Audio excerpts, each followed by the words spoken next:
Hello, in front of me I've got Madden NFL 25. In this video I'll show you how to manage replays. In the beginning, go to Skills Trainer and go to Preplay. Now you can learn about offensive pod routes, offensive audibles, defensive adjustment, adjust coverage, and defensive audibles.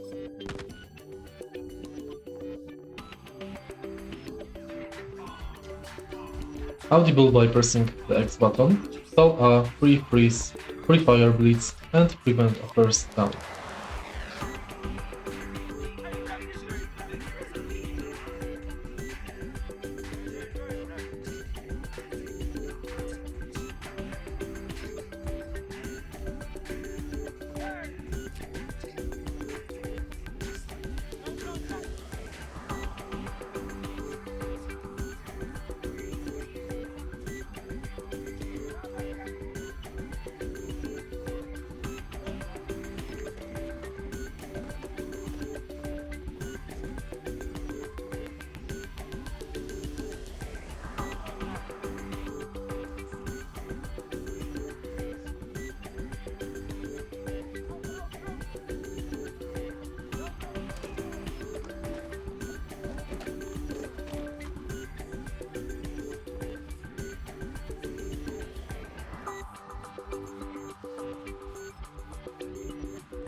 And that's how you manage replays.